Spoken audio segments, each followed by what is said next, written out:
Bienvenidos a una nueva exploración en detalle. Hoy ponemos el foco en un actor que siempre está ahí, en el escenario global, el G7. Vamos a basarnos en la información de un artículo enciclopédico bastante completo que nos han pasado. Y el objetivo es, intentar desentrañar qué es realmente el Grupo de los Siete, ¿no? Cómo nació, cómo funciona y, sobre todo, si sigue siendo relevante hoy. Queremos sacar las claves más interesantes. Hablamos entonces del G7. Canadá, Francia, Alemania, Italia, Japón, Reino Unido y Estados Unidos. Un club, digamos, de democracias industrializadas. Y la Unión Europea, que está ahí como miembro no numerado. Eso es curioso, luego volvemos a eso. Se supone que les unen valores, pluralismo, democracia liberal. Pero, ¿cuál es su peso real? Pues mira, ahí está una de las claves para entender por qué sigue ahí, ¿no? Aunque solo sean 7 países, más la UE, representan casi el 10% de la población mundial, que no está mal, pero es que económicamente su influencia es, desproporcionada. Juntos suman casi la mitad de la riqueza neta nominal del planeta. Y en 2024, más del 44% del PIB nominal mundial. O sea que lo que hablan y acuerdan tiene un impacto global, innegable. Vayamos al origen. Porque esto no empezó como un G7 así formal y tal, ¿verdad? Los inicios fueron bastante más discretos, por decirlo así. Totalmente. Hay que irse a 1973, al llamado Grupo de la Biblioteca. Piensa en el contexto. Crisis del petróleo, el sistema monetario de Bretton Woods, ese de tipos de cambio fijos de después de la guerra, pues recién colapsado. Entonces, el secretario del Tesoro de EU, George Shultz, vio que hacía falta coordinarse mejor. Y reunió, de forma muy informal, a sus colegas de Alemania Occidental, Francia y Reino Unido.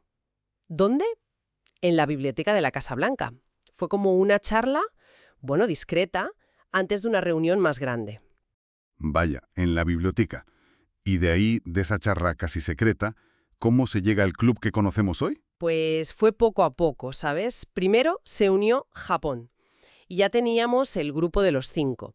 El salto algo más formal vino en 1975, con la primera cumbre en Rambouillet, en Francia. La idea fue del presidente francés Giscard d'Estaing y del canciller alemán Helmut Schmidt. Invitaron a los 5 y además sumaron a Italia. Ahí nació el G6. La agenda, imagínate, seguía centrada en la crisis económica mundial.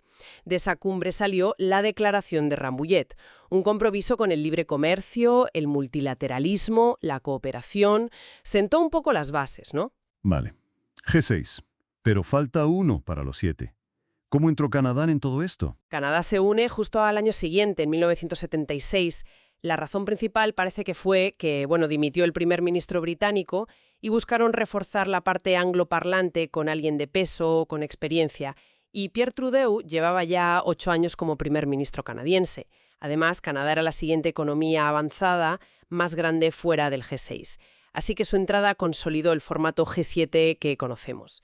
La primera cumbre ya como G7 fue ese mismo año, en Puerto Rico. Antes has mencionado a la Unión Europea como miembro no numerado. ¿Qué significa eso exactamente? ¿Está pero no está? Es un poco eso, sí. Significa que la UE participa plenamente en todo, en las discusiones, en los trabajos del G7, y lo hace desde finales de los 70. Está representada por los presidentes de la Comisión y del Consejo Europeo. Pero no ocupa la presidencia rotatoria anual del grupo, ni se cuenta formalmente en el número 7. Es una forma, digamos, de reconocer el peso enorme, económico y político, de la UE sin cambiar la composición original de Estados-nación. Un apaño práctico, en fin. Entendido. Curioso. ¿Y una vez formado el G7, se limitó a la economía? Porque hoy oímos hablar del G7 en relación a casi todo. Efectivamente, la agenda se amplió bastante pronto. Ya en los años 80 empezaron a meterse en temas de seguridad internacional, conflictos como la guerra Irán-Irak o la invasión soviética de Afganistán, aunque el foco económico siempre ha sido como el núcleo duro, ¿sabes? Pero el G7 se convirtió poco a poco en un foro para hablar de los grandes desafíos globales, políticos, de seguridad entre estas potencias. Un momento que les dio mucha visibilidad, aunque fuera solo el G5 original, fue el Acuerdo Plaza de 1985, coordinaron una intervención en los mercados de divisas. Ahí se vio el potencial de que actuaran juntos. Y después de eso llegó una etapa distinta, ¿no? La del G8, con Rusia dentro. ¿Cómo fue eso y qué implicó? Pues sí, la incorporación de Rusia fue un proceso. Empezó después de la cumbre de Nápoles, en 1994. Al principio eran reuniones informales. Las llamaban Political 8 o G7+1. La invitación formal llegó en 1997 y Rusia se convirtió en miembro de pleno derecho en 1998. La idea de fondo, bueno, era bastante clara. Intentar integrar a la Rusia postsoviética, ¿no? Apoyar sus reformas, meterla en las estructuras internacionales. Pero claro, siempre fue un miembro un poco peculiar.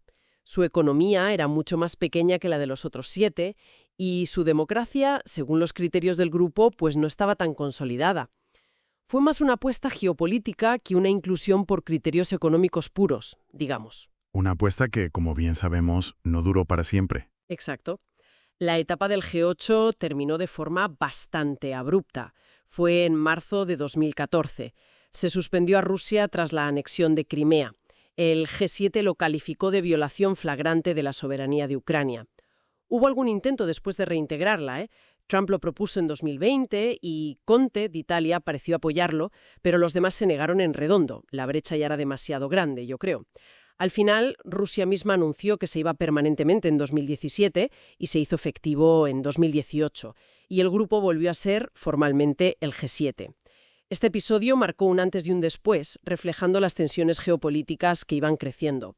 Entonces, ¿cómo funciona este G7 en el día a día? Porque has dicho que no tiene sede ni un secretariado permanente. Suena un poco etéreo. Pues funciona de una manera bastante ágil, la verdad. Al no basarse en un tratado formal, tiene mucha flexibilidad. La clave es la presidencia rotatoria anual. Cada año, uno de los 7 asume el mando, por así decirlo, y ese país presidente establece las prioridades, los temas principales y organiza no solo la gran cumbre de líderes, que suele ser en junio o julio, sino también un montón de reuniones ministeriales a lo largo del año. Finanzas, exteriores, medio ambiente, salud, lo que toque. Por ejemplo, en 2025 preside Canadá y la cumbre será en Kananaskis. Es un sistema que permite adaptarse bastante a lo que esté pasando en el mundo. Y esa agenda, por lo que cuentas, ha sido muy activa. ¿Cuáles dirías que han sido algunas de las iniciativas más destacadas o momentos clave de su actuación a lo largo del tiempo? Ha habido muchas, la verdad. Muestran cómo ha ido evolucionando su papel. En los 90, por ejemplo, impulsaron el programa de alivio de deuda para los países pobres altamente endeudados, el HIPC. Eso fue crucial para reducir deudas insostenibles en muchos países del sur global. También coordinaron fondos para el sarcófago de Chernobyl, ¿recuerdas? Y crearon el Foro de Estabilidad Financiera después de la crisis asiática, para intentar prevenir futuras crisis sistémicas. O sea que pasaron de gestionar, digamos, sus propias economías a intentar meter mano en problemas globales más grandes. Ahí reconocieron que había que incluir a las grandes economías emergentes en la conversación económica global. Profundizaron el alivio de la deuda IPC en 2005, llegando a cancelar hasta el 100% en algunos casos. Durante la crisis financiera de 2008, ahí les cayeron críticas por no tener una respuesta totalmente unificada, pero sí coordinaron acciones importantes como las inyecciones de capital en los bancos. Y más recientemente, pues han estado muy metidos en la respuesta a la anexión rusa de Crimea, con las sanciones, también en el impulso del Acuerdo de París sobre Cambio Climático en 2015 y en la coordinación frente a la pandemia de COVID-19 con iniciativas de vacunación global como COVAX. Y claro, desde 2022 el foco principal ha estado muy puesto en Ucrania, ¿no? Sin duda, la invasión rusa ha dominado gran parte de la agenda. El G7 ha liderado las sanciones económicas a Rusia y ha coordinado la ayuda financiera y militar a Ucrania. Pero ojo, en paralelo siguen tratando otros temas urgentes. Por ejemplo, en abril de 2024 acordaron acelerar el abandono del carbón para 2030-2035. La cumbre de Italia en 2024 fue un buen ejemplo. Ucrania, Gaza, clima, China, migración. Hasta estuvo el Papa Francisco, algo inédito. Y la de Canadá en 2025, pues marcada por la guerra Irán-Israel, sirvió para reafirmar el apoyo a Ucrania, avanzar en acuerdos bilaterales, aunque también se reavivó el debate sobre Rusia por comentarios de Trump. Parece un foro muy activo, sí, pero no exento de tensiones internas. Recuerdo perfectamente la cumbre de Canadá en 2018, Aquello fue bastante sonado. Uf, sí, la cumbre de Charlevoix 2018 fue un ejemplo clarísimo de fricción.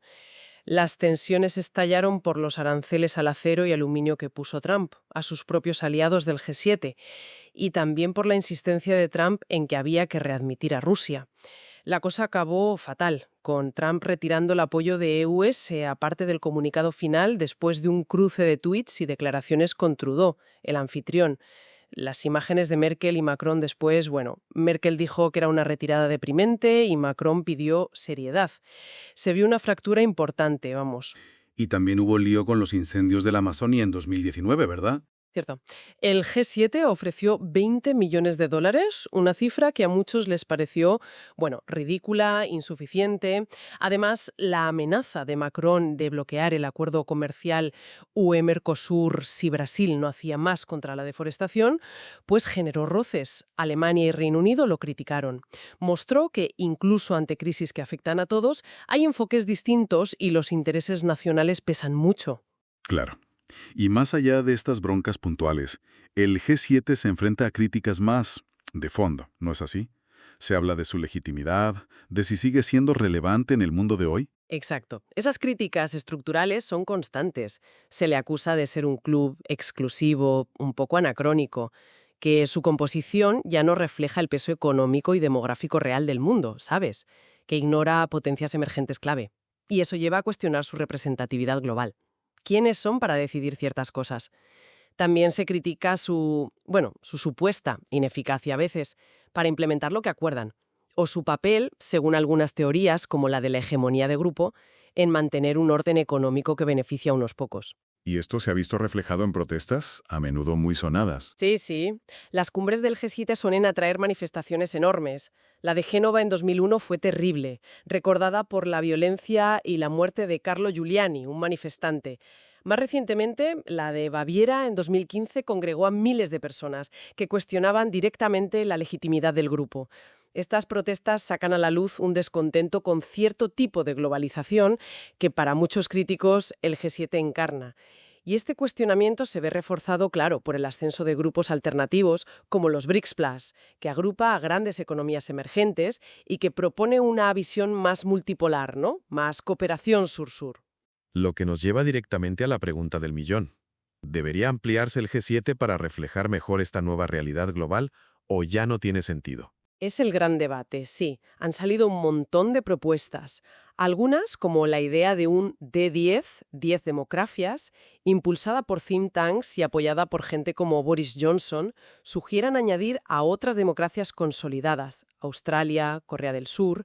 A veces se menciona a India o incluso a España como observadores. La idea es reforzar el bloque democrático liberal. Pero ha habido otras ideas más, variopintas, ¿no? Más allá de solo democracias. Sí, claro. Desde la sugerencia rusa de 2019 de meter a China, India y Turquía, eso sí, si volvía a Rusia, hasta la propuesta de Trump en 2020 de añadir a Australia, Brasil, India, Corea del Sur y Rusia, idea que los otros 6 rechazaron de plano. O conceptos como un T12 de tecnodemocracias. En la práctica, lo que hemos visto más es una tendencia a invitar a líderes de países clave del sur global a las cumbres. India ha sido invitado muchísimas veces. También Brasil, Indonesia, Sudáfrica, representantes de la Unión Africana. Parece un intento de tender puentes, de ganar legitimidad, sin cambiar la estructura formal del club. Propuestas más concretas, como un G9, añadiendo Corea del Sur y Australia, buscan equilibrar el peso europeo y, sobre todo, abordar mejor el desafío que ven en China. Hablando de China, ¿cuál es la postura actual del G7? Porque parece una relación, complicadísima. Muy compleja, sí. Y cada vez más central en las discusiones del G7, diría yo. Por un lado, hay una preocupación y una crítica crecientes hacia China. En junio de 2024, por ejemplo, el G7 criticó a Pekín por habilitar, decían, la guerra de Rusia en Ucrania. Y amenazaron con sanciones. En marzo de 2025 expresaron inquietud por su arsenal nuclear, por sus acciones en el mar de China Meridional, por sus políticas económicas que consideran no de mercado. China, claro, rechaza todo esto. Lo llama arrogancia, interferencia. Es una relación de competencia estratégica clara, pero también de interdependencia económica. Y muchísima desconfianza. Y en cuanto a otros focos de tensión global como Oriente Medio, ¿también se meten? También se pronuncian sí. Por ejemplo, ante el conflicto Irán-Israel, en junio de 2025, el G7 reafirmó el derecho de Israel a defenderse, pero al mismo tiempo calificó a Irán como la principal fuente de inestabilidad en la región. Intentan mostrar una postura unificada en las grandes crisis geopolíticas, aunque bueno, lograrla y mantenerla no siempre es fácil, como hemos visto. Bien, pues creo que hemos cubierto bastante terreno, ¿eh? Desde aquel club informal en una biblioteca hasta un foro que intenta marcar agendas globales. Hemos visto sus orígenes ligados a crisis económicas, su transformación a G7, esa breve etapa como G8, la ampliación de temas más allá de la economía, su funcionamiento, que es curioso, tan flexible, sin estructura permanente, y su indudable peso económico, eso está claro. Pero también hemos tocado las tensiones internas, que las hay, las críticas sobre si representan al mundo real y las dudas sobre su encaje en el siglo XXI. Es que es fascinante esa dualidad, ¿verdad? Es un grupo sin base legal formal, casi un club de amigos poderosos si quieres, pero ha sido capaz de impulsar iniciativas con un impacto global real, desde aliviar la deuda de países pobres hasta coordinar respuestas a pandemias o empujar la agenda climática. Sin embargo, hoy se enfrenta a un desafío casi existencial, diría yo. ¿Puede un grupo tan reducido, tan homogéneo en el fondo, seguir siendo relevante y legítimo en un mundo que es claramente multipolar, un mundo con centros de poder emergentes, con visiones distintas del orden internacional? Es complicado. Para quienes nos escuchan, yo creo que entender al G7 importa. Porque sus debates y decisiones, aunque a veces nos parezcan lejanos, acaban teniendo eco. Eco en la economía global, en la seguridad internacional, en cómo abordamos problemas como el cambio climático. Cuestiones que, directa o indirectamente, nos tocan a todos. Exacto. Seguir lo que pasa en el G7, con sus acuerdos y desacuerdos, nos da pistas importantes sobre las grandes tendencias y tensiones que están configurando nuestro mundo ahora mismo. Entonces, para terminar, podríamos dejar una pregunta abierta, algo en lo que pensar. En este escenario global tan cambiante, con el auge de potencias y grupos como los BRICS Plus que proponen alternativas, ¿qué futuro le espera realmente al G7? ¿Podrá mantener su influencia reformándose, quizá ampliándose, como algunos sugieren? ¿O tendrá que aceptar un rol diferente, menos central, en la gobernanza del siglo XXI? Y quizá la pregunta más de fondo: ¿cómo puede este grupo definido por sus valores democráticos liberales interactuar de forma eficaz con un mundo cada vez más diverso, ideológica y políticamente, y a menudo bastante más conflictivo? Ahí queda eso.